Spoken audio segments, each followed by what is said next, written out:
Hi, I'm Jeff and welcome back to Flint Hills. You join me today with the train room in total chaos for this update. As I've explained previous, Flint Hills Model Railway was built purely as a test layout so I could develop my knowledge of DCC and train automation. It was never my original plan to have a YouTube channel or to take Flint Hills to exhibitions. So I suppose I just didn't plan big enough when I started. I came to YouTube very late in the build, but luckily I had some pictures so I could make some content on the initial build. And here we are today with over 1,000 subscribers to the channel, which I could never would have imagined was possible. So a very big thank you to all my subscribers and to all those who watch my content and also comment on the content. Now Flint Hills, one big hint here, has now also attended some exhibitions, and it's been so nice to meet with many of you, and I'll talk a little bit later on about the exhibitions. Now the other hot news is that Flint Hills 2 is now starting construction, and hence why the train room is in total chaos. Flint Hills 2 will be a permanent layout in this train room, and I'll be documenting the entire build, starting with the layout design and then how I'll go about building the baseboards onto the various levels. So in the short term, I've got to start the new build with Flint Hills 1 staying and running in the train room, as I've made a few positive changes to the layout and I need to finish off a few bits for the next show. When the last show is over, I'll put Flint Hills 1 into storage, which will then give me a lot more room in here to finish off building that layout. Anyway, let's move on with the show and we'll talk about the layout changes I've made to here, some work I've done on my Shuttle trains, and I'll also talk about the model railway shows that the layouts attended. So since the last video, the channel has reached a great milestone of 1,000 subscribers. So a really big thank you to everyone who has subscribed, and a big thanks shout out goes to Will Smith for really helping to promote this channel. Thanks, Will.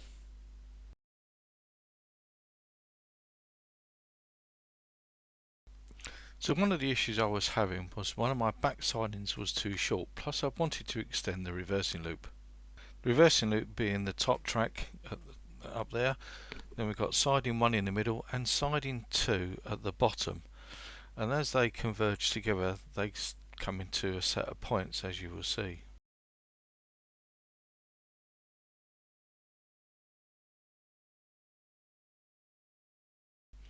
So this is the area I want to modify so I can extend the reversing loop and siding 1. So I want siding 1 here to be the same length as siding 2, and I want to extend that reversing loop much further down to where it joins those points. That will just give me that little bit extra that I need for those longer trains. So this is the reversing loop. As you can see, it comes into that point and then goes through onto that point. And what I'm considering is moving that out and running it further at the back and bringing it in beyond that point.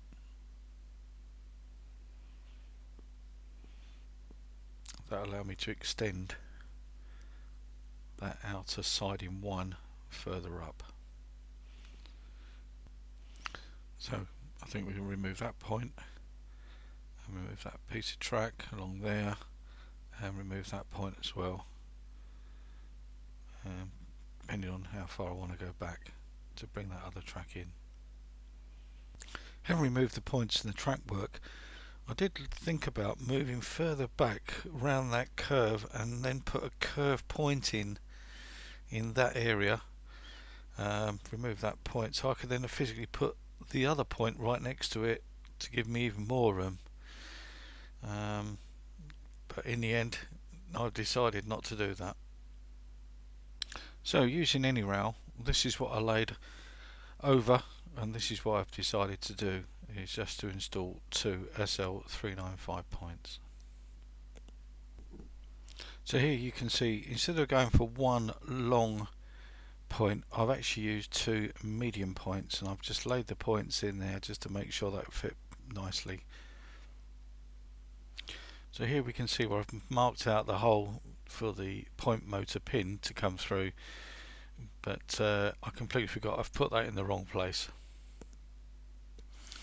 And again, marking out now for the point and the extra piece of track I'm going to need, but obviously where the point pin is, it's on the wrong side and it would interfere with the track. So here I've put some glue down so I can extend the cork underlay through for the reversing loop and side one. See, I'll put it on quite liberally. I also put it on the underside of the cork sections to be added and waited for it to tack off. Quite a bit of the glue came through the cork and it bobbled on the top surface of the cork, as you can see in more detail there, but that simply rubbed off. And there's a much better view now of the 2 points in place and the track bed glued, ready now for the track to be laid in place. So here we are with the track work complete, the 2 points installed with the pin now on the correct side, and a much longer siding one and a reversing loop that's much longer as well, so it just gives me that extra coach to bring in. So really pleased with how that's turned out. And whilst on the track work, I had a big repair to do. I had one of the rails come out of its sleepers on the down curve, so I had to cut that piece of track out and then insert a new piece and reballast, and I'm pleased that went really well.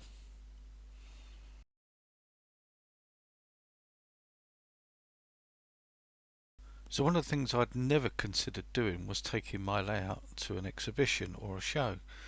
However, I was invited to attend, so this is the layout in situ, but of course there was a lot of work to do in order to get it there. If you've been watching right from the very start, you would have known that Flint Hills was actually built on 2 baseboards. So all I had to do was separate the boards and collapse them down into the individual boards. With the 2 boards down, I turned them to face each other as close as I could get them without damaging the scenery, and then I clamped to the both ends some boards to effectively make a crate. And here's one of the ends. The other end is exactly the same with a handle on, and underneath is a set of wheels, so I can actually roll it around in and out of the van and into the show.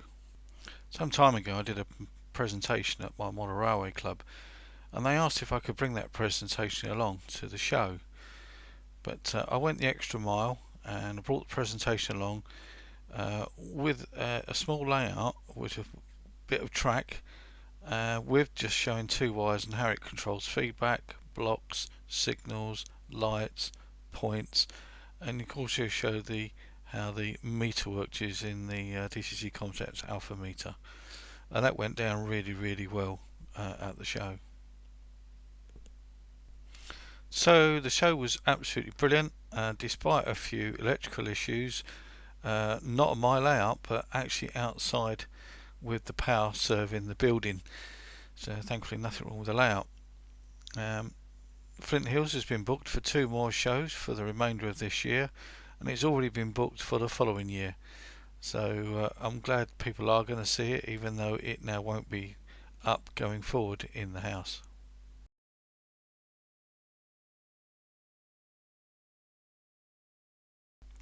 From what I can gather, back in the 90s, CJM, Cato and Graham Farish came together to produce this Shuttle motorised and later the non-motorised version, which was to be used for the Channel Tunnel Model Railway exhibition.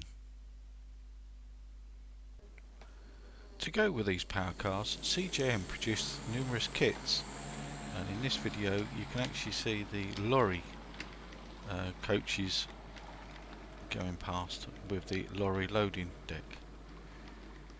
These kits are now becoming more and more difficult to find, and people are therefore turning to 3D printing options. The various kits come in boxes very similar to this, and these days I can only ever find them on various auction sites. This particular kit makes the car that transports the lorry drivers, and there is only one of these cars of this type per train placed behind the lead locomotive. This is the kit which makes up the open lattice wagon that the lorries would typically have used. This kit is designed to give you the flat wagon which is used for the embarkation and disembarkation of the trucks. And another kit would make this typical double-decked car transporter. And lastly, the kit I haven't got yet, which is for loading the cars onto the car decks. Over the years I've managed to get 3 of the single car decks, but I'm struggling now to get any more, so I thought, well, let's have a go and try and build them ourselves. So here I've used a free software package called Tinkercad, and have then put the design into Tinkercad and come up with this basic shape for the single carriage. I've then put this into my 3D rendering tool. I then created the platform for it to be built on. So this is the top half once printed and cured, and this is the bottom, and I drilled a few holes in it to help it dry in the middle. So with a bit of tinkering and a silver rattle can, this was the final result. I then added some Farish bogie wheels too, and it just clips in, and there we go, good to go. So all I need to do now is to add a bit of black paint and some transfers, and they'll be completed.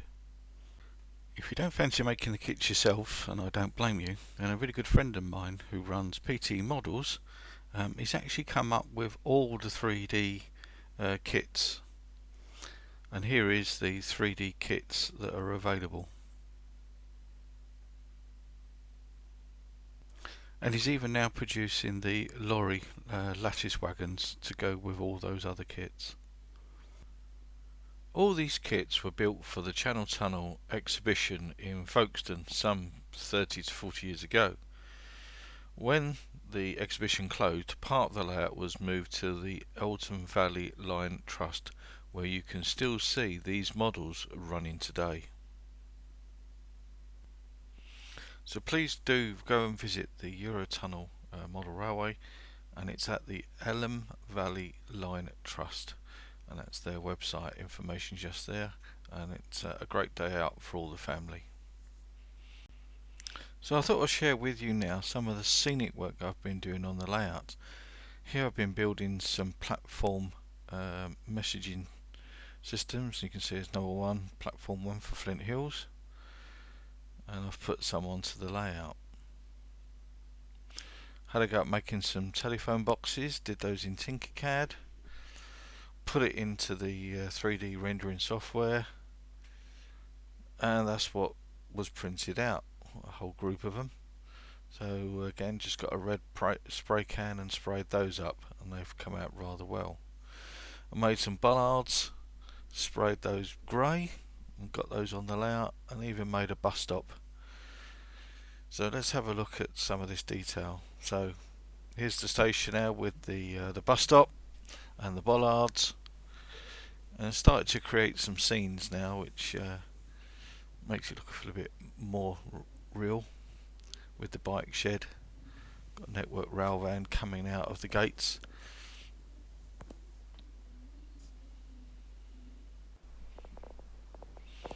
Here what I've done is I've looked to where there was an existing siding, so you can see roughly where the track would have laid, and this is where the vehicles, and there's a set of points that would have gone across to the other line.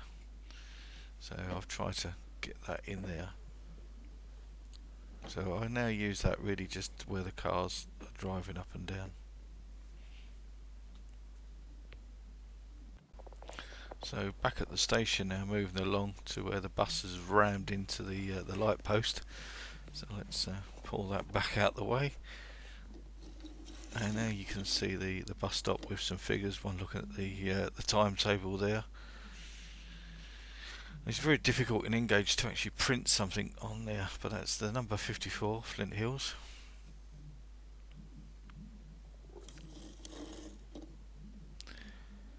And then coming back to the Network Rail storage area.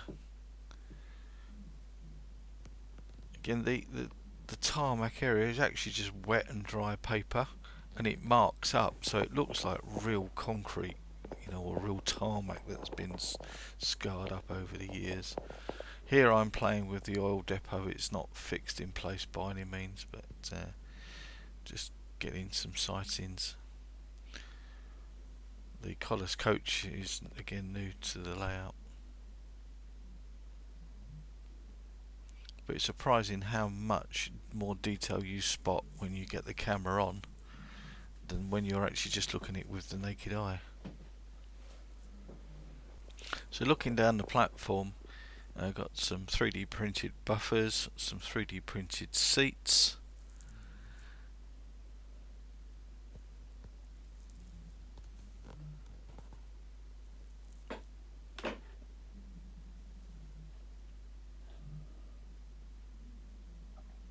and I think I'd like to actually revisit the platform signage. It looks a bit big. I've bent one of me posts over there, but it's all straightened up now and secure.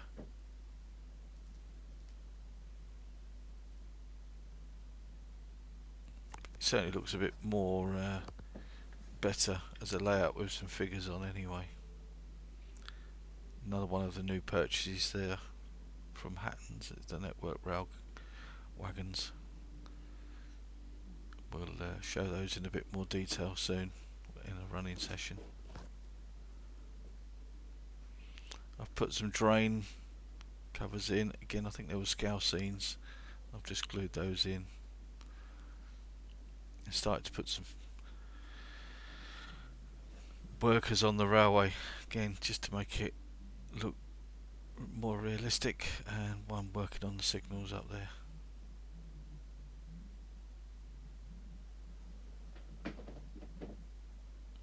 One got his head in the relay box.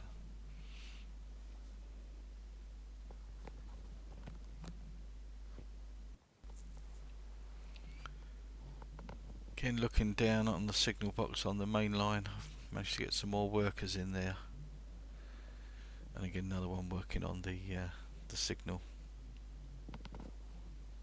This is one of my favourite scenes on the layout, I must say. I've been really pleased with this.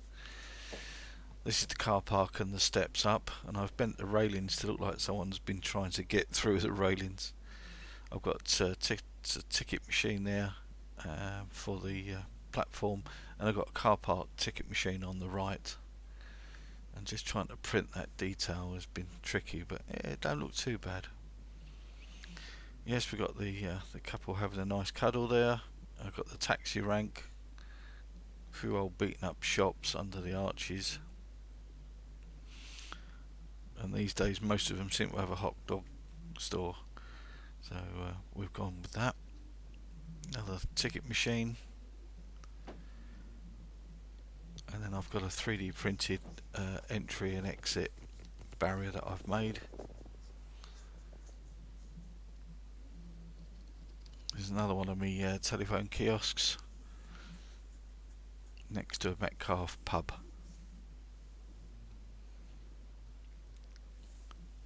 So starting to look a little more realistic now.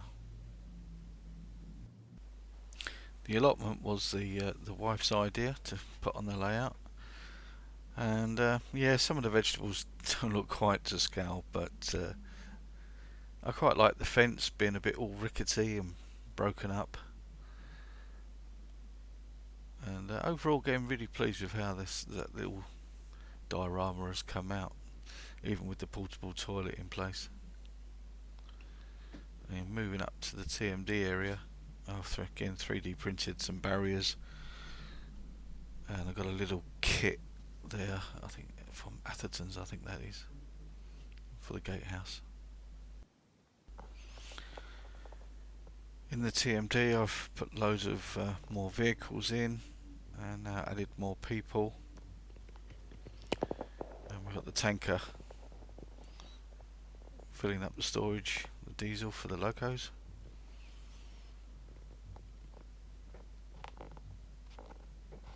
And again, just really put in just some people, barrels and things, just to start to create a scene of things actually happening.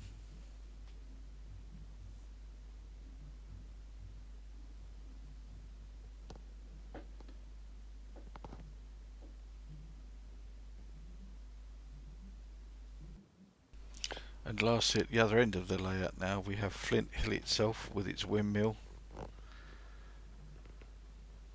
And I've made all those trees, which has been fun. And I've just put a bit of embankment round now. And I think that probably the rest you may have seen in the videos. So that really does complete a quick tour of the scenic side of the layout. So to finish, I thought I'd just share with you some running shots of some stock I've recently purchased. Thanks for watching, and please subscribe and press that like button. And bye for now.